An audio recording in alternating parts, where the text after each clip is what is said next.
Tetapi kehidupan ini dan kesempatan umur kita tak dapat untuk kita menjadi hamba Allah yang saleh, untuk terus mengumpulkan akan amalan-amalan kebaikan.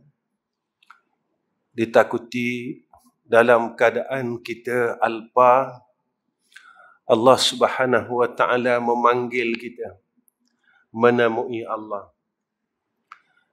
Kita tidak tahu masa bila Allah akan memanggil kita.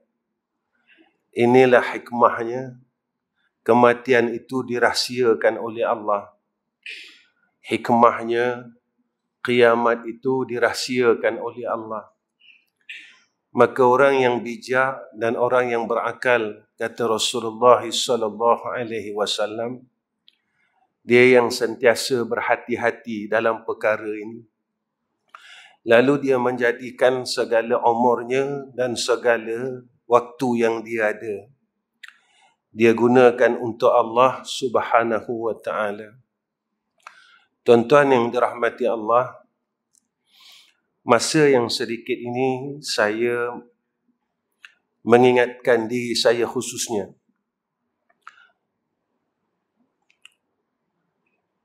berkenaan dengan satu hadis Nabi sallallahu alaihi wasallam. Satu hari Nabi bertanya kepada sahabat, "Kaifa asbahtum?" Faqalu asbahna mu'minina billah. Wa ma alamatu imanikum? Qalu nasbiru 'ala al-bala wa nashkuru 'ala ar-rakha wa narda bil qada'i. Rasulullah bertanya kepada sahabat, bagaimana tentang keadaan kamu pada pagi ini? Kaifa asbahtum, kata Nabi, faqalu asbahna mu'minina billah. Pagi ini, kata sahabat, kami masih dalam keadaan beriman kepada Allah. Wa ma alamatu imanikum? Apakah alamat iman kamu? Lalu sahabat berkata, qalu nasbiru 'alal bala. Kami sabar atas bala. Kami sabar atas bala, kata sahabat. Imam Al-Ghazali rahimahullahu ta'ala menyatakan kepada kita tentang sabar ini, tuan-tuan. Ada golongan sabar ini dipecahkan kepada beberapa perkara. Sabar pada melaksanakan kebaikan. Kerana untuk masuk syurga Allah ini susah. Kita dapat Islam mudah, tuan-tuan. Kita dilahirkan daripada mak dan ayah yang Islam, terus kita Islam. Mak ayah kita pergi ke JPN, Jabatan Pendaftaran Negara, dan daftarkan kita sebagai seorang Islam. Sahabat dulu nak mendapatkan Islam ini susah. Sayyidina Bilal bin Rabah badannya luka-luka untuk dapatkan kalimah la ilaha illallah Muhammadur Rasulullah. Salman Al-Farisi mencari Sayyidina Rasulina Muhammad sallallahu alaihi wasallam sehingga bertemu sendiri dengan baginda Rasulullah sallallahu alaihi wasallam. Kalau kita lihat keluarga Yasir, Sumayyah dan anak-anaknya dibunuh, didera sehingga mati untuk mempertahankan Islam itu sendiri. Kita tidak melalui apa-apa kesusahan. Seolah-olah, tuan-tuan, kita mendapat harta Islam ini daripada seorang ayah dan ibu yang kaya. Seorang anak yang ayah dan ibunya kaya, lalu dia tidak berapa tahu ingin menilai harta kekayaan itu. Tetapi seorang yang daripada ia miskin, apabila dikurniakan kekayaan harta, lalu dia akan merasakan harta yang ada di sekelilingnya itu hasil daripada kesusahannya dulu. Begitulah jika kita ingin misalkan tentang agama ini. Sahabat, dia mendapat agama daripada kesusahan dengan mujahadah yang besar. Lalu mereka mempertahankan agama ini dengan sebenar-benarnya. Kita perlu ingat tuan-tuan, kerana zaman ini, zaman yang Nabi nyatakan kepada kita, la yatruku minal Islam illa ismuhu. Tidak tinggal daripada Islam itu hanya namanya. Dan zaman inilah yang disebut oleh Sayyidina Rasulina Muhammad sallallahu alaihi wasallam, iman akan diangkat sedikit demi sedikit dalam hati orang mukmin itu. Zaman penapisan. Sebab itu, tuan-tuan, besok apabila berlakunya qiyamah, tidak ada tinggalnya langsung seorang yang beriman dalam dunia ini. Lalu dikiamahkan oleh Allah. Dan penapisan yang pertama seawalnya berlaku adalah ketika zahirnya Al-Mahdi itu. Ketika Imam Al-Mahdi membunuh sekalian orang-orang kafir, munafik dan musyrikin pada ketika itu. Cumanya kita perlu bertanya kepada diri kita, semasa kelak zahirnya Al-Mahdi itu, siapakah aku pada penilaian Al-Mahdi? Siapakah aku pada penilaian seorang yang membela Islam pada waktu itu? Dan ketika itu kita mempunyai ilmu dan pengetahuan tentang Al-Mahdi ini, tuan-tuan. Saat itu apabila orang kafir berselindung di balik pokok-pokok dan batu, maka pokok-pokok dan batu ini mengatakan, di sinilah ada orang kafir, wahai Al-Mahdi dan tenteranya. Apakah pada ketika itu, tuan-tuan, ketika kita berada di tepi batu-batu dan pokok, mereka mengatakan, wahai Al-Mahdi, di sinilah berselindungnya orang kafir. Apakah kita tidak terkejut pada saat itu? Yang mana kita ini tidak diiktiraf sebagai orang mukmin. Kita yakin dengan Allah daripada sudut ibadah, daripada sudut muamalah, daripada sudut munakahah, daripada sudut jinayah, daripada sudut takdir. Apakah kita yakin semuanya ini adalah daripada Allah Subhanahu wa taala? Ataupun kita termasuk dalam golongan afatu'minuna bi ba'dil kitab wa takfuruna bi ba'din? Apakah engkau beriman pada setengah kitab dan engkau kufur pada setengah kitab? Apakah kita cuma yakin bahawa ibadah ini saja daripada Allah? Perkara-perkara yang lain bukan daripada Allah, bukan daripada takdir Allah. Perkara yang berlaku sekalian yang berada di sekeliling kita ini bukan dari takdir Allah. Ini dari itu, dari ini, dari ini dan dari ini. Pada syaraknya memanglah tiap-tiap sesuatu mempunyai sebab. Tetapi orang beriman, dia sendiri akan membalikkan segala perkara itu kepada Allah. Kerana rukun iman yang keenam, beriman dengan qada dan qadar Allah. Inilah, tuan-tuan, yang perlu kita ambil berat tentang akidah diri kita sendiri. Yang kedua, kata ulama, sabar dalam meninggalkan kemaksiatan. Kenapa kita perlu sabar? Sebab buat jahat itu dorongannya cukup kuat, tuan-tuan. Tidak seperti berbuat baik. Buat baik ini halangannya cukup besar. Saya membagi satu contoh yang paling mudah. Orang boleh semayang maghrib, tuan-tuan, secara berjamaah. Tetapi tak semua orang dalam satu masjid yang semayang maghrib berjamaah boleh bangun untuk salat sunat ba'diyah maghrib 2 rakaat. Orang boleh melakukan semayang subuh berjamaah. Tetapi tak semua orang yang semayang subuh berjamaah itu boleh melakukan solat sunat sebelum subuh dan salat fajar.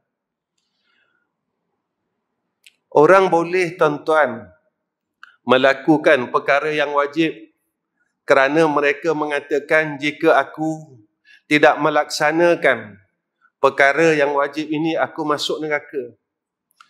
Dia takut untuk meninggalkan salat yang wajib, tetapi dia tidak takut untuk meninggalkan perintah larangan yang wajib daripada Allah. Dia tidak meninggalkan salat, dia tidak meninggalkan puasa, tapi dia masih lagi besar diri, kibir, sum'ah, ghibah. Ghibah ini membuka aib orang lain, hasad, buruk sangka sesama Islam. Walhal perkara ini wajib ditinggalkan. Bukan kita melaksanakan perkara yang wajib disuruh, tetapi kita mesti juga melaksanakan perkara yang wajib disuruh tinggal oleh Allah Subhanahu wa ta'ala. Dalam kuliah-kuliah saya selalu ingatkan, Iblis ini satu makhluk yang kuat ibadah daripada kita. Dia telah pun berada di dalam syurga Allah. Dia dah lama sujud dengan Allah. Tetapi apabila timbul dalam diri dia perasaan sombong dia, sebab itu dia tidak mahu sujud kepada Nabi Allah Adam AS, bukan disebabkan Nabi Adam ini seorang manusia biasa, tetapi kenapa perlu aku sujud kepada Sayyidina Adam walhal dia baru diciptakan oleh Allah dan dia dicipta dari tanah. Aku lebih dahulu makhluk yang hampir dengan Allah. Aku lebih dulu orang yang sujud dengan Allah. Nabi Adam tak buat apa-apa pun. Tak ada buat apa-apa pun. Baru dijadikan oleh Allah, tiba-tiba dilantik sebagai seorang khalifah di muka bumi ini. Maka dengan kesombongan amalannya, perbuatannya, lalu dia mengatakan, aku lebih baik daripada Sayyidina Adam. Wa ada khairum minhu. Denganlah dia ibadat, tetapi dia tak boleh membuang kesombongannya. Begitu juga dengan Abdullah bin Ubay. Dia semayang sama-sama Nabi, belakang Nabi. Dia duduk dalam majlis Nabi. Dia bersama-sama dengan sahabat Nabi. Tetapi hatinya membenci Rasulullah SAW. Dia percaya Allah, tetapi dia membenci akan apa yang dibawa oleh Rasulullah SAW. Dia membenci akan tubuh itu, membenci langsung tubuh insan yang bernama Sayyidina Muhammad SAW. Tuan-tuan, adakah kita pernah berfikir, apakah dan siapakah aku pada pandangan Allah? Apakah seluruh perintah, kejahatan dan kemaksiatan yang diperintahkan oleh Allah disuruh tinggal, kita telah tinggalkan? Ataupun kita masih lagi mengekalkan akan dosa-dosa kecil sehingga kan kita layak dipanggil oleh Allah sebagai fasikun. Orang fasik ini, tuan-tuan, adalah orang yang mengekalkan dosa, sama ada dosa besar atau dosa kecil. Maka dia tergolong dalam golongan orang fasik. Apakah kita ini masih lagi dipanggil oleh Allah sebagai fasik? Maka orang fasik ini setiap minggu Allah bagi tahu kita melalui surah As-Sajdah, wa ammal ladzina fasaqu fama'wahumun nar kullama aradu an yakhruju minha u'idu fiha wa qila lahum dzuqu azaban nari allazi kuntum bihi tukazzibun. Maka orang yang sabar, tuan-tuan, dengan meninggalkan segala larangan Allah, inilah sebagai tandanya iman kepada Allah. Tidak mungkin orang yang beriman, orang yang percaya dengan hari akhirat, dia sanggup untuk masuk neraka Allah. Orang yang percaya dengan neraka Allah, dia sanggup masuk neraka Allah. Orang yang percaya dengan syurga Allah, tetapi dia tidak mahu masuk dalam jannah Allah. Tuan-tuan, itu yang saya katakan, orang-orang boleh semayang fardu isyak berjamaah, Tetapi tidak semua orang boleh melaksanakan solat sunat ba'da isyak, tuan-tuan. Walhal Nabi janjikan kepada kita satu janji yang cukup besar. Apa kata Rasulullah sallallahu alaihi wasallam? Orang yang salat sunat ba'da isyak 4 rakaat. Apa kata Nabi? Menyamai seperti mana orang yang ibadat pada malam Lailatul Qadar. Tetapi tuan-tuan, habuan yang telah dijanjikan oleh Rasulullah sallallahu alaihi wasallam, kita biarkan sebegitu saja. Lalu kita kata, saya dah umrah tiap-tiap tahun, saya haji dah 7 kali. Buat apa saya nak ambil ibadat yang menyamai dengan malam Lailatul Qadar? Semalam saya berkuliah di satu masjid berhampiran dengan Uniza. Saya bertanya dengan sekalian jamaah, siapa yang berani di dalam masjid ini menyatakan daripada 1 Januari 2021 dia tidak melakukan mengumpat dalam tahun ini, daripada 1 Januari 2021 sehingga sekarang dia tidak mengumpat. Siapa yang berani dan yakin boleh mengatakan saya tidak mengumpat, tidak buka aib orang, tak pernah cerita pun jahat orang daripada 1 Januari 2021 sehingga sekarang? Jika kita boleh yakin, tuan-tuan, bermakna amal saleh kita masih ada. Tetapi jika mana kita sendiri pun tidak yakin, kita pernah dengar aib orang yang dicerita oleh sahabat kita, ataupun kita sendiri yang menceritakan aib orang lain dan keburukan orang lain, Rasulullah telah menjanjikan kepada kita perkara yang sama.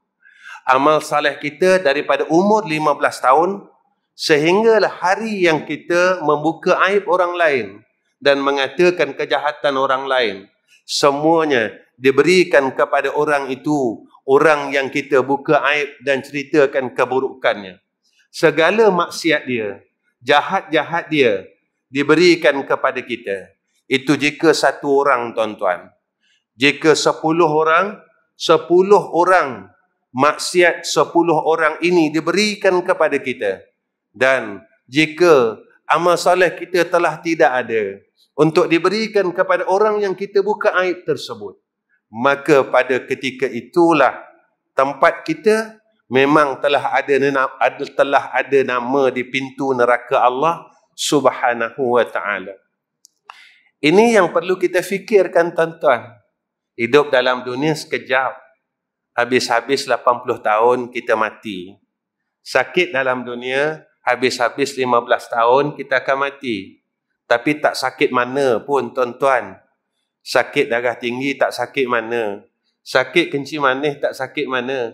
Sakit gaut tak sakit mana. Sakit stroke tak sakit mana. Tetapi sakitnya azab Allah dalam neraka Allah tidak boleh digambarkan. Sehingga Sayyidina Rasulina Muhammad sallallahu alaihi wasallam menangis apabila dikhabarkan oleh Jibril kepada Sayyidina Rasul tentang azab neraka yang menimpa akan umatnya. Rasulullah menangis dan terus menangis. Tetapi kita yang telah mendapat ihsan dari tangisan Sayyidina Rasul, kita masih lagi mampu ketawa berbuat maksiat. Kita masih lagi mampu ketawa berbuat kejahatan dan larangan-larangan Allah. Yang ketiganya, sabar adalah di dalam menerima bala Allah, ujian daripada Allah. Orang yang sabar ini, tuan-tuan, sifatnya dia akan kembali kepada Allah. 2 tahun ini, tuan-tuan, kita menerima bala Allah. Kita menerima ujian daripada Allah. Apa yang kita buat? Apakah dalam masa 2 tahun ini kita bertambah dekat dengan Allah? Ataupun dalam masa 2 tahun ini kehidupan kita cuma bertukar daripada kehidupan yang normal, daripada kehidupan pandemik, terus bertukar kepada kehidupan endemik? Ataupun kehidupan kita bertambah hampir dengan Allah, sehingga kan kita berharap dan terus berharap rahmat Allah? Kita terus dekat, dan terus dekat dengan Allah. Sehingga kan dalam masa 2 tahun ini, kita mampu menghabiskan selawat ratusan ribu, suratul ikhlas ratusan ribu, tahlil ratusan ribu, tasbih ratusan ribu. Kerana Allah memberikan kita ruang masa yang cukup banyak. Tetapi apa yang kita buat dan apakah faedah daripada apa yang telah Allah berikan kepada kita? Jika sebelum bala ini berlaku, begitulah kehidupan kita, dan selepas dan ketika bala ini berlaku, begitu juga keadaan kita. Kita masuk dalam golongan yang disebut oleh Allah, wal asri innal insana lafi khusr illa allazina amanu wa amilus salihat wa tawasaw bil haqq wa tawasaw bis sabr. Yang kedua, sahabat memberitahu kepada Rasulullah tentang alamat iman, lalu mereka mengatakan wa nashkulu ala rakha, kami bersyukur atas nikmat dan kelapangan ya Rasulullah. Ya Rasulullah, tanda iman kami sentiasa bersyukur atas nikmat dan kelapangan.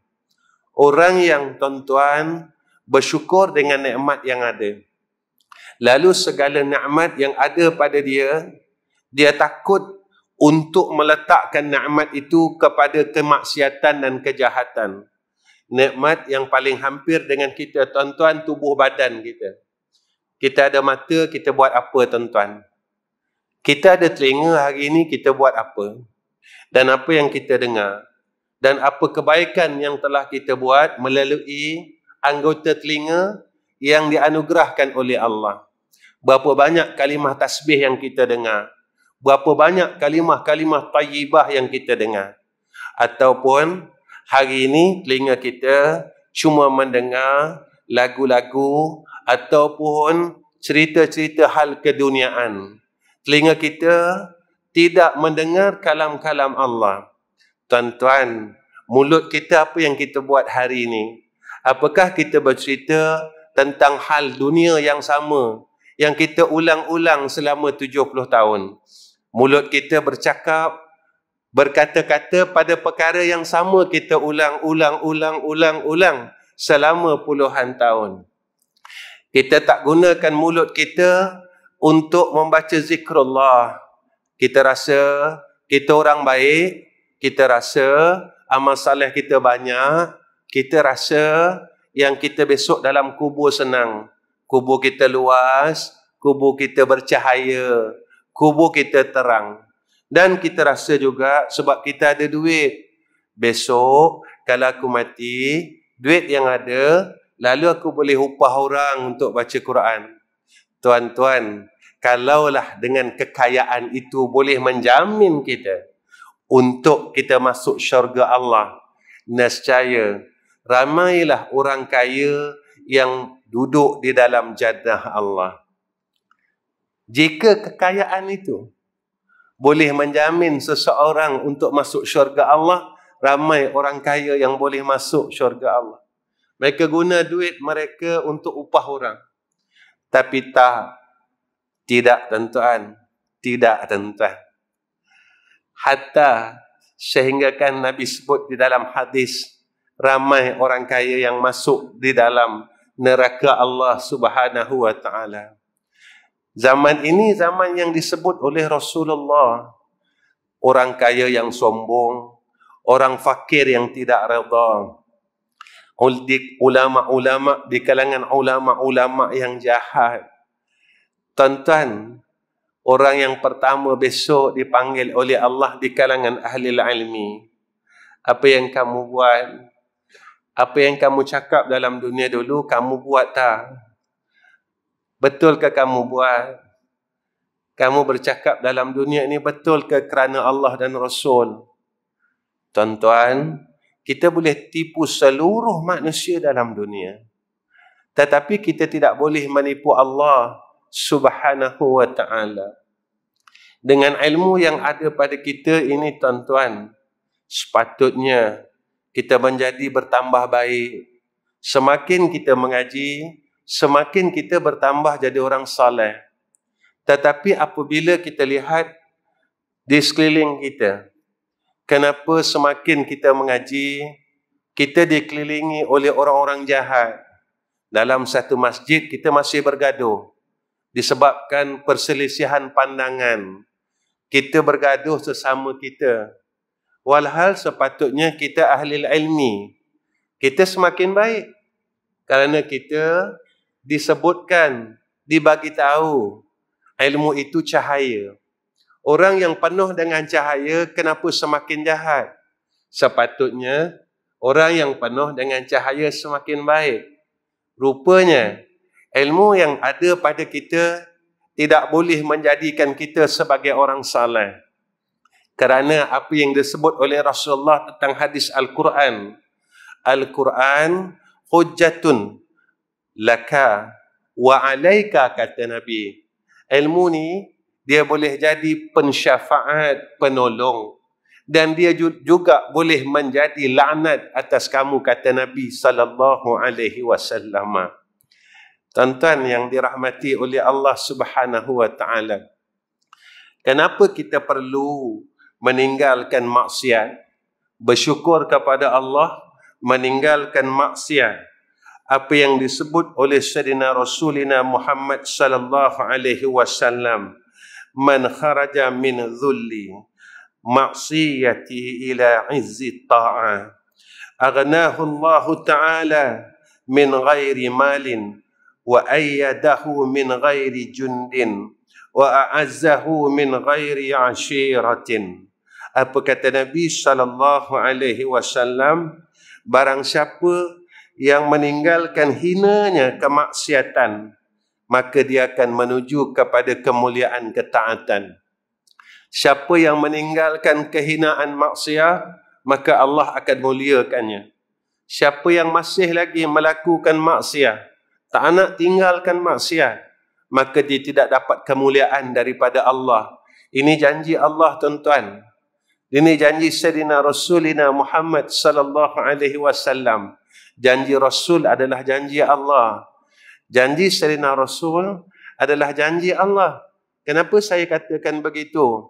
Wa ma yantiqu 'anil hawa in huwa illa wahyun yuha. Apa yang Nabi katakan kepada kita adalah wahyu Allah, bukan daripada hawa nafsu Nabi, suka-suka Nabi nak cakap.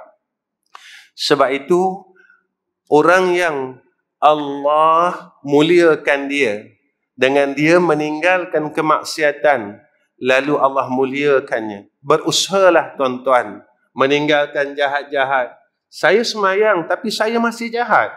Saya semayang, saya masih mengumpat. Apakah orang yang mengumpat ini baik? Saya semayang, saya masih bergaduh sesama saudari Islam saya. Apakah saya masih orang baik? Saya semayang tapi saya masih hasad. Saya masih memutuskan silaturahim. Saya masih sayang dunia saya. Saya masih tamak. Saya masih melakukan perkara-perkara yang dilarang oleh Allah Subhanahu wa taala. Maka kita masih lagi dalam keburukan, kejahatan, maksiat pada sisi Allah. Apa kemuliaan yang Allah kurniakan kepada mereka ini? Apa kata Nabi sallallahu alaihi wasallam? Allah akan memberikan kepada mereka ini kecukupan tanpa harta, kata Nabi sallallahu alaihi wasallam. Allah akan cukupkan keperluan hidupnya tanpa harta. Manusia dia pegang bila harta banyak, mudah. Tetapi sebenarnya tidak pada Allah. Bukan harta yang banyak mencukupkan, tuan-tuan. Allah pesan kepada kita dalam ayat, semua orang, kalau kita pergi kedai-kedai, terpampang ayat ini, tuan-tuan. Ayat 1000 dinar. Wa man yattaqillaha yaj'al lahu makhraja. Siapa yang takut kepada Allah, Allah jadikan kepada dia akan jalan kelepasan, mudah urusan.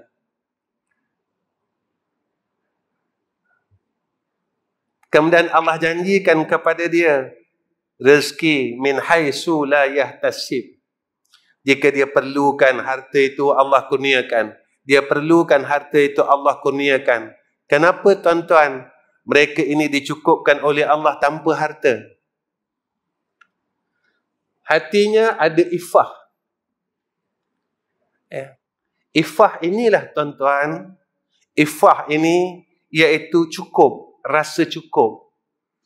Sebab itu tuan-tuan, apa yang disebut oleh Rasulullah sallallahu alaihi wasallam, Nabi kata apa tentang cinta? Al-mahabbah asasul ma'rifah, Nabi kata. Cinta ini asas ma'rifah. Orang yang makin kenal Allah, dia makin akan sayang Allah. Kenapa kita sayang harta, sayang duit? Sebab kita kenal duit. Kenapa kita sayang makhluk? Sebab kita kenal makhluk. Kenapa kita tak sayang yang memberi duit, yang memberi harta? Kenapa kita tidak sayang yang menjadikan makhluk itu? Kita sayang cucu kita, tuan-tuan. Tapi kenapa kita tidak lebih menyayangi zat yang mengurniakan kepada kita cucu? Ada orang yang berkahwin tak ada anak, dan ada orang yang tak merasa ada cucu. Lalu Allah kurniakan kepada dia. Tetapi kita silap, kita lebih menyayangi dan mencintai anugerah Allah daripada Allah yang telah menganugerahkan anugerah tersebut. Inilah kesilapan pandang. Sebab itu, apa yang disebut oleh Sayyidina Rasul, wal iffatu alamatul yaqin. Orang yang diberikan rasa cukup tanpa harta ini, kata Nabi, adalah daripada alamat dia yakin dengan Allah. Macam mana dia boleh yakin dengan Allah? Dia tak bergantung selain daripada Allah. Sebab Allah sebut dalam Al-Quran, wa may yatawakkal 'ala Allah fahuwa hasbuhu. Orang yang bersih tawakalnya kepada Allah, Allah akan cukupkan. Sebab itu, kenapa dia ada sifat iffah, rasa cukup dikurniakan oleh Allah? Sebab dia yakin. Allah takkan bohong. Kenapa dia yakin? Sebab kita dah belajar ilmu tauhid. Allah bersifat maha kaya, istighna. Tuan-tuan, ilmunya begini. Kita belajar Allah bersifat dengan istighna. Sifat istighna banyak ini, banyak ini. Sampai kita pandai sebut secara detail sifat istighna. Tetapi kita yakin tak tentang istighna Allah? Seorang anak yang kaya kerana ayah dia kaya, dia risau tak tuan-tuan? Dia nak buat apa, dia nak pergi mana? Dia tak risau kerana dia tahu dan dia yakin ayahnya kaya. Dia percaya, dia tahu, dia yakin ayah dia ini seorang ayah yang kaya. Pertama, dia tahu. Sebab dia tengok harta ayahnya. Ayahnya pakai kereta besar. Rumah ayahnya besar. Harta ayah dia banyak. Dia tahu ini ilmunya. Lalu dia yakin dengan si ayah ini tadi. Aku macam mana pun, aku buat apa pun, aku beli apa pun, aku buat apa pun, tak kisah. Sebab ayah aku kaya. Tuan-tuan, kita tahu Allah bersifat dengan istighna. Dan zat yang bersifat dengan sifat istighna itu adalah Allah. Allah ini adalah Rabb kita, Tuhan kita. Tuan-tuan, seorang hamba yang di bawah jagaan zat yang maha kaya, apakah mungkin hamba ini miskin?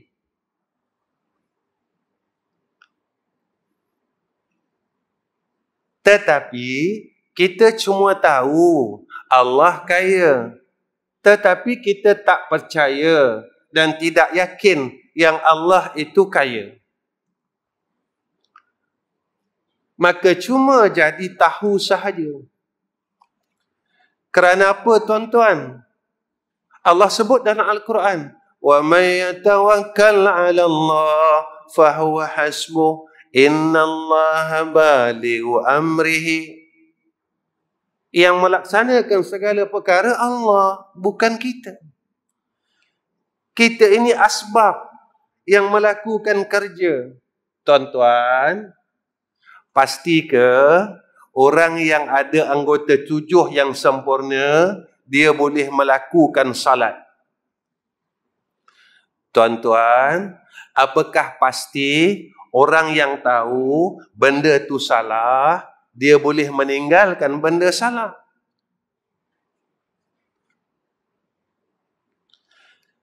Kenapa orang yang tahu benda yang dia buat tu salah, tetapi dia masih buat? Kenapa orang yang ada 7 anggota cukup, dia tak boleh melakukan ibadat? Rupanya, apabila Allah tidak menghendaki hambanya untuk jadi hamba yang baik, kita tidak boleh suluh dan tengok daripada sudut harta dunia. Kerana apa yang disebut oleh Nabi SAW, dunia ini diberikan oleh Allah kepada hambanya yang Allah benci dan hambanya yang Allah sayang. Orang kafir Allah bagi dunia, tuan-tuan, hebat mereka. Kalau tengok, manusia yang terkaya di dunia adalah di kalangan orang kafir. Tetapi Allah tidak bagi mereka keberkatan, ketenangan. Allah tidak beri kepada mereka iman. Tetapi dunia yang Allah berikan kepada kita, kepada orang mukmin, lalu menjadi asbab dunia itu menjadi asbab untuk dia masuk dalam syurga Allah. Tidak seperti mana orang kafir. Dunia yang Allah kurniakan kepada dia menjadi asbab untuk dia masuk dalam neraka Allah. Apa yang disebut oleh Nabi, wa ra'sul yakin taqwa. Dan kepala yakin itu, kata Nabi, taqwa wa ridha'a bitakdirillah. Dan redha dengan takdir Allah. Ini kepala yakin, Nabi cakap. Orang yang benar-benar yakin sahaja yang boleh takut dengan Allah. Allah bagi dia umur, masa yang ada, ya Allah, kalau aku tak boleh salat sunat badiah isyak malam ni, aku tak tahu umur aku boleh tak? Aku boleh tak dapat besok ataupun kau matikan aku malam ni? Mungkin besok aku tak jumpa lagi fardu isyak, ya Allah. Orang yang bekerja, besok tak boleh pergi kerja, habis cerita hidup. Dia tak bawa kepada cerita mati. Tuan-tuan, itu kalau kerja kita bagus. Kalau dulu, zaman kita bekerja, kita ada tipu sana, tipu sini, khianat sana, khianat sini. Saya selalu cakap bila saya mengajar di pejabat-pejabat, kadang-kadang kita tak sakit, tetapi kita ambil cuti MC. Sebab cuti kita dah habis. Lalu kita beli MC di klinik. Apakah hasil usaha daripada penipuan, maka gaji ini halal? Kita belajar. Kalau kita pergi cari pada fiqah dia, kita cari biawak. Belah sini biawak juga. Bewak kita dah. Bewak.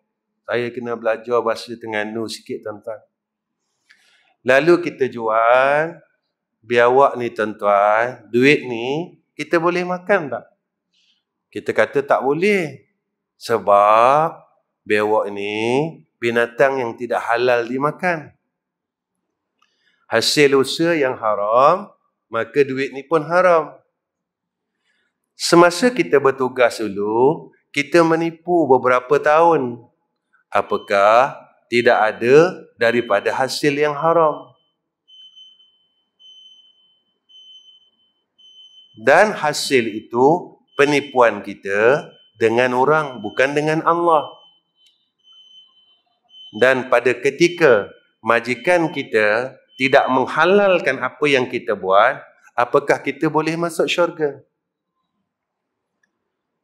Itu baru cerita MC, tuan-tuan, belum cerita OT. Kita OT 4 jam, tetapi kita claim 7 jam. Itu belum lagi, saya minta maaf tuan-tuan, belum lagi pekerja badan kerajaan. Dulu, kalau badan kerajaan, dia ada claim my list, tuan-tuan. Kalau dia nak pindah, dia ada claim my list. Ketika kita pindah, betul ke claim yang kita buat? Ataupun kita claim lebih? Ni dosa dengan Allah ataupun dosa dengan orang? Apakah perkara ini Allah nak biar saja, tuan-tuan? Ataupun telah dihalalkan oleh Allah? Ataupun dia menjadi kesalahan? Dan besok kita di padang mahsyar, semua orang ini akan dakwa kita. Apakah kita boleh duduk diam dengan kita semayang saja? Dosa dengan Allah mudah. Tetapi dosa dengan orang, selagi orang ini tidak halalkan apa yang kita buat, kita masih lagi, nama kita tidak terpadam di pintu-pintu neraka Allah. Ini kenyataannya, tuan-tuan, kita tak boleh elak. Kita tak boleh lari daripada kenyataan dan dosa ini. Sebab itu orang yang benar-benar takut kepada Allah, dengan dia yakin bahawa Allah Subhanahu wa Ta'ala Maha melihat dan Maha mendengar, serta Maha mengetahui apa yang dia buat, dia sentiasa akan resah, tuan-tuan. Resah, ya Allah, macam mana aku nak minta ampun, ya Allah, akan kesilapan yang aku buat dulu-dulu. Macam mana, ya Allah, macam mana, ya Allah, bagilah aku jalan keluar yang terbaik. Ini ketakutan orang mukmin. Dia sentiasa melihat kesilapannya. Satu hari orang bertanya kepada Sayyidatuna Aisyah, ya Aisyah, siapa orang baik? Aisyah kata, orang yang selalu melihat kesilapannya. Siapa orang paling jahat? Aisyah kata, orang yang sering melihat kebaikannya. Tuan-tuan yang terakhir,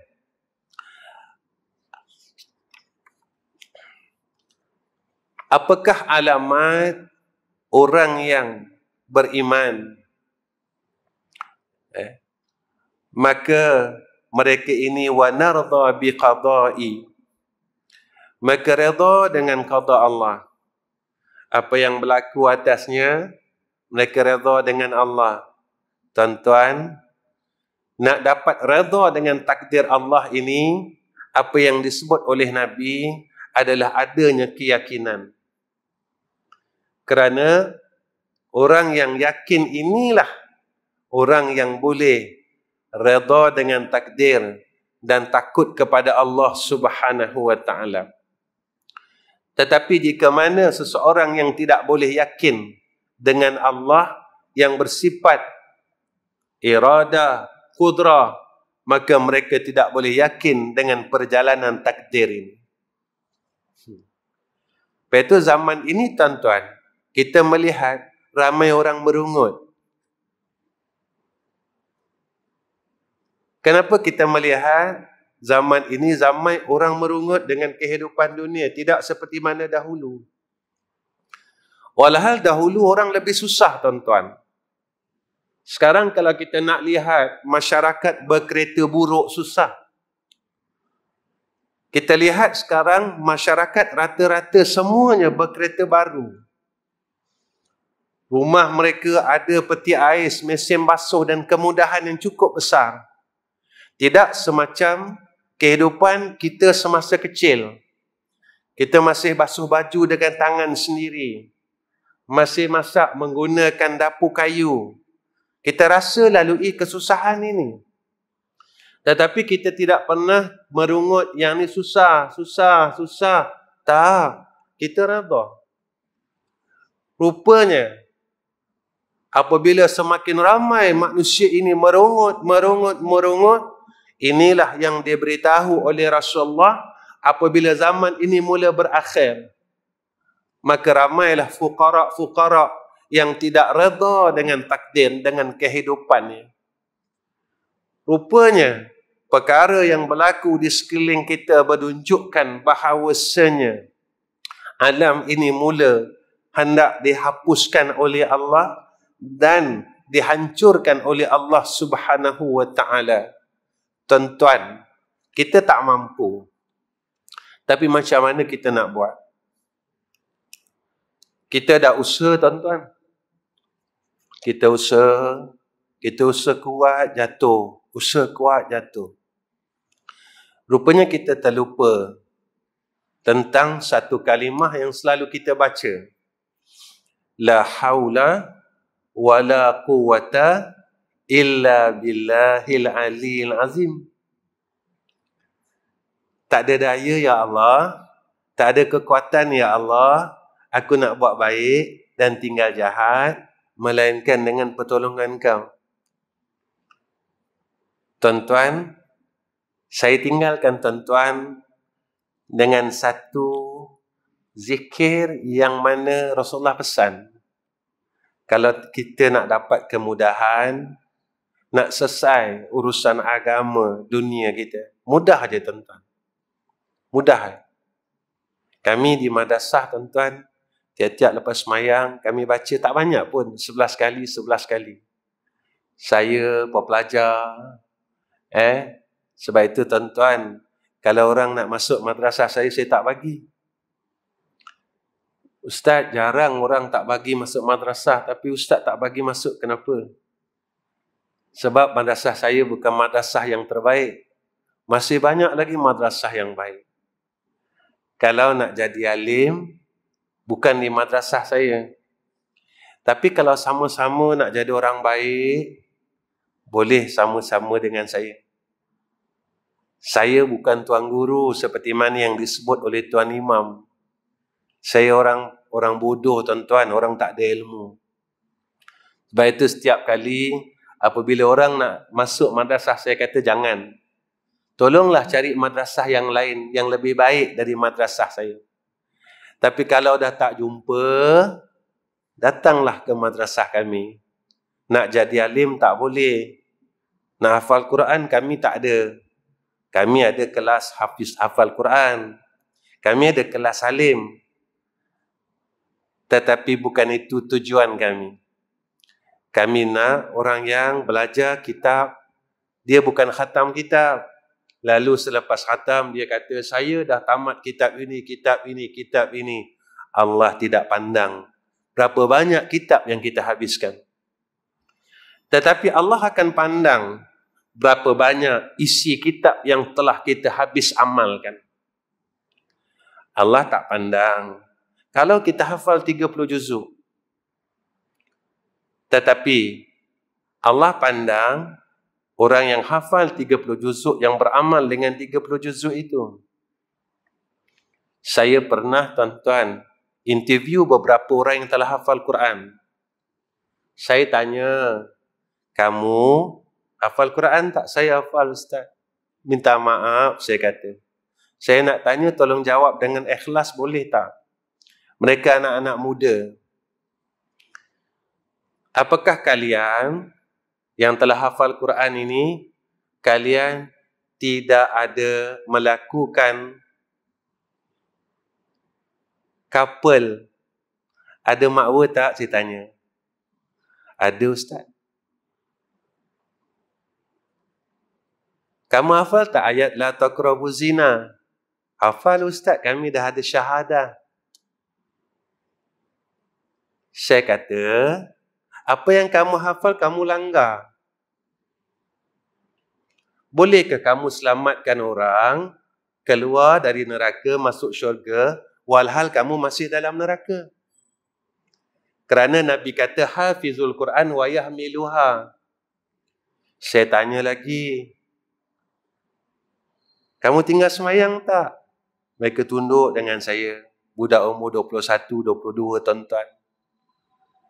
Kami tinggal semayang lagi Ustaz. Tolonglah doa kami dapat kekuatan. Saya kata jika kamu masih dalam neraka Allah, bagaimana kamu nak selamatkan mak ayah kamu untuk masuk syurga? Kamu tak boleh nak selamatkan diri kamu. Sebab itu Nabi sebut orang yang boleh syafaat keluarganya bukan orang yang hafal 30 juzuk tuan-tuan. Orang yang boleh beramal dengan 30 juzuk. Tuan-tuan jangan terkejut seorang Yahudi hafal 30 juzuk. Pengalaman saya pada tahun 1996, saya bertemu dengan seorang Kristian yang telah membaca kitab hadis Riyadhus Salihin, yang telah habis belajar kitab tafsir Jalalain tuan-tuan. Saya tak reka cerita sebab insan yang telah habis tafsir Jalalain dan habis kitab Riyadhus Salihin ini tuan-tuan bertemu dengan saya, berbincang dengan saya beberapa perkara tentang Islam. Hampir 4 tahun tuan-tuan kami berbincang. Dan saya tak pernah ajak dia masuk Islam tuan-tuan. Dan satu hari dia mesej saya tuan-tuan, dia kata, Ustaz, semoga Allah merahmati kamu. Saya kata, kenapa?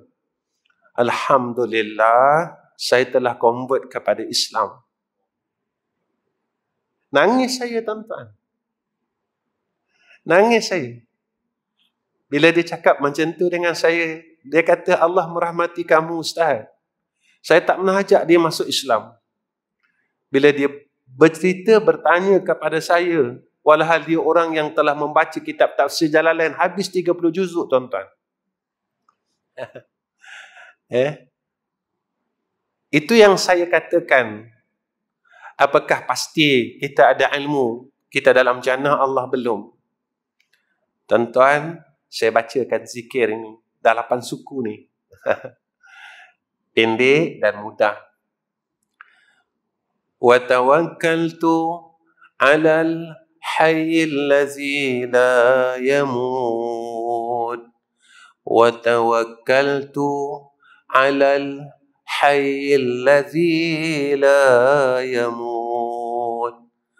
Wa tawakkaltu 'alal حي الذي لا يموت وتوكلت على الحي الذي لا يموت وتوكلت على الحي الذي لا يموت وتوكلت على الحي الذي لا يموت وتوكلت على الحي الذي لا يموت وتوكلت على الحي الذي لا يموت. Tuan-tuan, nampak bendanya ringkas, mudah. Sebenarnya tuan-tuan besar pada sisi Allah. Saya rasa cukup setakat ini saja pertemuan saya dengan tuan-tuan. Akhir kalam. Pertama sekali saya nak minta maaf sebab pengurusi MC kita tadi sebelum kuliah, dia ada sebut tentang kutipan madrasah. Saya minta maaf tuan-tuan sebab saya tak minta buat kutipan sebenarnya. Kenapa saya tak minta buat kutipan? Sebab kita minta dengan orang selalu marah. Saya tak nak minta dengan tuan-tuan. saya biar betulkan apa yang MC bagi tahu tadi. Saya sebenarnya tak ada minta apa-apa duit dengan tuan-tuan sumbangan untuk madrasah. Tuan-tuan jangan salah faham. Tetapi pada malam ni saya nak minta doa tuan-tuan. Tuan-tuan tolong doakan kami Allah permudahkan segala urusan. Dan saya amat berharap tuan-tuan tolong doakan hamba Allah yang telah mewakafkan tanah kepada saya di Kuala Terengganu ini, iaitu di Kampung Gemuruh, Mukim Mani, bersebelahan dengan Petron yang baru. Sebelah Petron itu adalah madrasah kami, betul-betul tepi jalan. Tuan-tuan tolong doakan hamba Allah yang wakaf ini, Allah barakahkan hidupnya dan keluarganya, dan Allah rezekikan kepada mereka sekeluarga husnul khatimah. Dan tuan-tuan tolong doakan kami supaya Allah bagi pertolongan demi pertolongan. Saya cukup yakin dengan Allah, sebab inilah perjalanan kami selama 40 tahun dalam proses membuka madrasah. Tuan-tuan, saya telah maklum dengan tuan-tuan pada seawal saya datang di masjid ini. Madrasah kami tak minta apa-apa yuran pun. Saya tak minta duit makan dengan pelajar saya, tak ada cas sebulan 200, 300, tak ada. Siapa pun dia. Dia di kalangan anak orang yang ada duit ke, anak yatim, fakir, saya tak minta. Siapa pun. Datang, duduk, kalau nak jadi alim, saya kata cari sekolah lain. Tapi kalau nak cuba jadi hamba yang baik, sama-sama saya, maka boleh duduk dengan saya. Sebab itu, di madrasah kami, kalau orang datang, orang rasa pelik. Kami semayang maghrib, sampai 8 suku baru habis. Semayang, lepas semayang maghrib, sunat maghrib, saya buat dengan pelajar semua secara jamaah. Sebab pada usul fiqhnya tak salah untuk mendidik perkara yang boleh menyampaikan kepada yang sunat, dia boleh jadi sunat. Ada kaedah fiqh. Saya tak nak bertelagah dengan orang tuan-tuan, sebab ada kelulusan pada syaraknya. Kalau ada orang yang berpendapat tak boleh, terpulang. Sebab kami telah bertanya kepada ulama-ulama. Pas semayang maghrib, kami akan bawa semayang hifzil iman ma'al awabin 2 rakaat. Kemudian kami akan baca beberapa wirid, antaranya wirid untuk dapat mati husnul khatimah. Ada beberapa puluhan wirid yang kami kena baca. Kemudian kami akan baca zikir yang saya bagi kat tuan-tuan. Wa tawakkaltu 'alal hayyil ladzi la yamut. Kami ada amalkan berapa aurat untuk mudah dapat ilmu. Allah buka rahmat demi rahmat. Kenapa saya cakap macam tu tuan-tuan? Saya bukan orang kaya. Tapi Allah takdirkan untuk melaksanakan kerja ni. Dan saya pun tak tahu. Seumpama madrasah kami yang baru saya nak buka di Kampung Gemuruh ini tuan-tuan, sebenarnya baru dalam 2 bulan. Dan saya menerimanya, alhamdulillah, dengan usaha dan doa semua orang. Alhamdulillah, kami telah mula buat tapak surau dan telah pun konkret dalam semalam. InsyaAllah tiang surau itu sejumlah 90 tiang. Tentu tuan-tuan boleh bayangkan macam mana 90 tiang. Saya buat surau tinggi tuan-tuan, yang mana perlu naik tangga sejumlah 11 anak tangga. Itu mengikut kaedah ilmu saya lah tuan-tuan. Dan surau itu luasnya 10,000 kaki persegi. Jadi tuan-tuan tolong doa, Allah mudahkan semua benda. Saya tak nak harta tuan-tuan, tapi saya nak doa tuan-tuan. Kerana kalau saya tak minta dengan Allah, Allah marah saya. Kenapa kau tak minta dengan aku? Aku zat yang maha kaya. Aku lebih kaya daripada makhluk-makhlukku. Kenapa kau tak minta dengan aku? Kenapa kau masih menagih minta dengan makhlukku yang tak kaya pun? Tuan-tuan, saya minta maaf. Tuan-tuan jangan keliru dengan apa yang disebut tadi. Bukan dari saya. Dan insyaAllah, mudah-mudahan madrasah yang kami nak buka ini diselesaikan oleh Allah. Saya berdoa dengan Allah tahun akhir 2022 kami telah menyiapkan ke seluruh bangunan-bangunan yang telah kami rancang. Dan insya-Allah selepas beberapa bulan daripada siap seluruh bangunan itu, kami akan beroperasi insya-Allah. Dan tuan-tuan tolong doa, jikalah Allah takdirkan dan Allah berikan ketentuan kepada saya yang baik, kami akan menguruskan 3 madrasah, iaitu 1 di Kuala Terengganu, 2 madrasah di Selangor, iaitu 1 madrasah laki-laki dan 1 madrasah perempuan. Tuan-tuan tolong doa.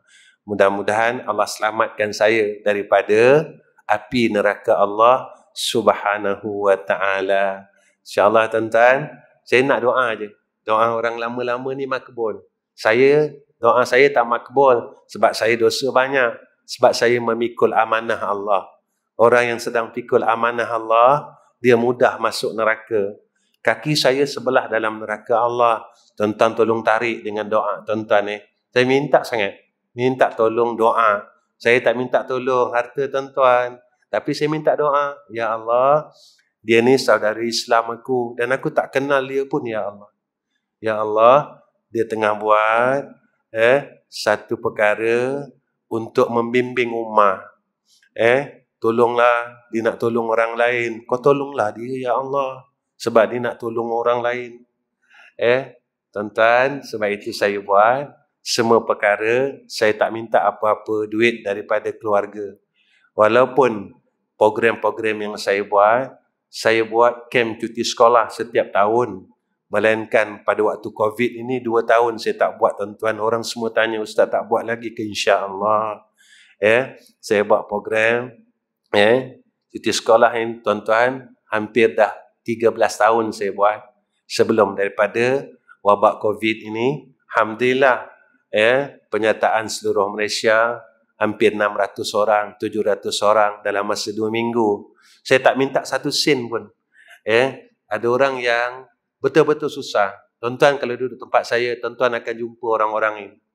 Yang datang bawa tabung, tuan-tuan. Saya bila cerita ni, saya akan nangis. Dia hantar anak kat saya 3 orang, tuan-tuan. Dia bawa tabung. Tabung shilling, tuan-tuan. Tabung shilling. Datang jumpa saya, Ustaz. Ni anak saya, Ustaz, 3 orang. Saya tak ada duit, Ustaz. Tapi ni tabung saya, tabung shilling saya, Ustaz. Ustaz ambil lah. Saya cakap ni kakak ambil tabung ni, kakak balik. Dan kakak buat beli beras. Kakak buat belilah apa. Saya kalau saya nak cari duit bukan dengan jalan agama, Kak. Banyak saya boleh jadi kontraktor. Saya ada kemahiran tu, tuan-tuan. Saya boleh jadi kontraktor. Saya boleh jadi trainer. Saya memang ada kemahiran dunia. Kalau saya nak cari duit bukan dengan jalan ini. Tetapi saya rasakan bila saya bersama Allah, saya tenang, tuan-tuan. Bila saya buat kerja ni, saya tenang. Saya jumpa orang macam-macam, tuan-tuan. Macam-macam. Saya jumpa orang. Bila saya jumpa tu, saya kadang-kadang saya teringat balik golongan-golongan ini datang jumpa saya. Nangis saya, tuan-tuan. Ada seorang ayah daripada Johor datang. Naik kereta api, tuan-tuan. Hantar anak dia camp cuti sekolah. Datang jumpa saya. Berusaha, tuan-tuan. Kata, Ustaz, saya lama teringin nak anak saya duduk program macam ni. Jadi saya pergi mana-mana, semua kena bayar, Ustaz. Seminggu 400. Kurang-kurang kena bayar 150. Anak saya ramai, Ustaz. Jadi saya jumpa Ustaz. Ustaz tak minta apa-apa. Saya syukur dengan Allah. Anak saya dapat duduk majlis ini. Alhamdulillah, tuan-tuan. Alhamdulillah. Saya tanya dia, tuan-tuan. Saya tanya, abang kat poket ada berapa ringgit? Minta maaf, bang. Saya kata, abang nak balik dan hantar anak dia. Okay, tapi abang ada duit berapa ringgit? Dia keluarkan duit dia, tuan-tuan. 25 ringgit, tuan-tuan. Saya pun ambil dalam poket saya, bang. Abang ambil 100 ni, abang balik lah. Dan abang jangan risau tentang anak abang. InsyaAllah Allah jaga. Beginilah keadaannya tuan-tuan akhir zaman. Orang nak dapat agama, nak dapat baik susah. Kalau tak ada duit, orang tak boleh dapat Islam. Kalau tak ada duit, anak-anak jauh dengan Allah. Itu bila benda ni saya nampak. Hampir 40 tahun, saya dan ayah saya buka madrasah. Dan kami nampak benda ni. Lepas itu dia pesan dengan saya, semasa hidupnya, Zam, besok kalau abah tak ada, tolonglah, dia kata. Janganlah kau buat kerana dunia, minta duit orang. Tolonglah orang, dia kata. Kau yakinlah dengan Allah. Sebab Allah dah janji macam tu, kalau kau tolong orang, Allah akan tolong kau. Saya percaya tuan-tuan, madrasah saya 40 tahun, madrasah saya yang saya buka sendiri 20 tahun. Alhamdulillah, masa pandemik 2 tahun, madrasah saya tak tutup dan masih ada pelajar yang belajar dengan saya. Walaupun seluruh tahfiz-tahfiz, sekolah-sekolah semua balik, alhamdulillah, sekolah kami tidak diarahkan balik oleh Majlis Agama Islam Selangor. Ya, mereka tahu kami ada pelajar. Mereka tak arahkan balik. Alhamdulillah, alhamdulillah kami makan cukup tiap-tiap hari, sampaikan sumbangan orang ramai. Saya tak ada, kalau tuan-tuan kenal saya bukan jenis orang yang suka upload di Facebook. Tolonglah kami ni, tolong tak ada. Tuan-tuan, kalau tuan-tuan boleh tengok dalam media masa saya. Alhamdulillah tuan-tuan, Allah tunjukkan kebesarannya. Allah tunjukkan kebesaran tuan-tuan. Di masjid ini saya share dengan tuan-tuan. Sumbangan orang ramai ikan tuan-tuan, bukan 2-3 kilo mereka hantar. Mereka hantar bertan-tan tuan-tuan. Sehingga kan saya agihkan kepada masyarakat di sekeliling. Tuan-tuan, ketika 4x4 kami sampai di rumah-rumah PPRT, mereka seolah-olah gembira sangat tuan-tuan. Mereka telah beratur. Kami tak bagi tahu pun. Kami penuhkan 4x4 kami dengan ikan, beras dan sebagainya. Orang-orang susah ni tuan-tuan ni beratur, tuan-tuan beratur. Dia dah tahu dah kami akan datang. Terima kasih Ustaz, terima kasih Ustaz, terima kasih Ustaz. Saya cakap dengan jamaah saya, lihatlah besok di Yaumul Mahsyar, beginilah kegembiraannya bila kita mendapat pertolongan daripada Sayyidina Rasulina Muhammad sallallahu alaihi wasallam. Kita akan lebih rasa gembira seperti mana kita telah menggembirakan mereka yang kamu sedang tengok. Itulah yang saya ajar anak-anak saya, ajar pelajar saya, supaya mereka merasai dan mengetahui ilmu yang kita ajar, lalu kamu rasakan sendiri kemanisan ilmu itu. InsyaAllah Allah akan bersama kita, insyaAllah. Wa akhirul kalam. Wassalamualaikum warahmatullahi wabarakatuh. Bismillahirrahmanirrahim. Alhamdulillahirabbil alamin. Wassalatu wassalamu ala asyrafil anbiya wal mursalin wa ala alihi wa sahbihi ajma'in. Ya Allah, Ya Rahman, Ya Rahim. Ya Allah, kami hamba-hamba-Mu yang lemah dalam melaksanakan ketaatan dan meninggalkan kejahatan. Tolonglah kami, Ya Allah. Ya Allah, pada zaman yang akhir ini, Ya Allah, fitnah ini berada di sekeliling kami, depan kami, belakang kami, atas, bawah, kiri dan kanan. Selamatkan kami daripada segala fitnah ini, Ya Allah. Ya Allah, selamatkan kami dan beri kekuatan atas kami, Ya Arhamar Rahimin. Ya Allah, Ya Arhamar Rahimin. Kami tak kuat untuk mempertahankan iman dan Islam kami di atas segala cabaran hidup ini, Ya Allah. Segala kecabaran-cabaran yang kami lalui, Kau tolong kuatkan iman dan Islam kami, Ya Allah, sehingga kami dapat rasa kemanisan iman dan kemanisan Islam seperti mana sahabat-sahabat Sayyidina Rasulina Muhammad sallallahu alaihi wasallam. Ya Allah, apa yang kami buat dalam hidup kami, Ya Allah, dia menjadi asbab atas kami untuk kami boleh duduk dalam syurga Engkau, Ya Allah. Ya Allah, Ya Arhamar Rahimin. Kami tahu kami tak layak untuk masuk dalam syurga Engkau, tapi kami minta dengan rahmat-Mu pilihlah kami semua ya Allah. Ya Allah, semua orang yang hadir pada malam ini, jika ada yang sakit, tolonglah sihatkan mereka semua ya Allah. Ya Allah, jika ada di kalangan kami yang ada masalah yang masih belum selesai, tolonglah selesaikanlah ya Allah. Ya Allah, tolonglah dan tolonglah ya Arhamar Rahimin. Ya Allah, tolonglah selesaikan wabak penyakit yang telah Kau berikan kepada kami dalam negara kami ini ya Allah. Angkatlah ya Allah. Ya Allah, kami mengakulah ya Allah, sebenarnya kami tak kuat dalam menghadapi wabak ini ya Allah. Dah 2 tahun ya Allah. Ya Allah, dah 2 tahun ya Allah. Ya Allah, tolonglah angkat. Tolonglah angkat ya Allah. Ya Allah, kami tahu Kau berikan wabak ini disebabkan salah kami dan dosa kami. Ya Allah, kami minta maaf. Kami minta ampun ya Allah atas segala salah kami dan dosa kami.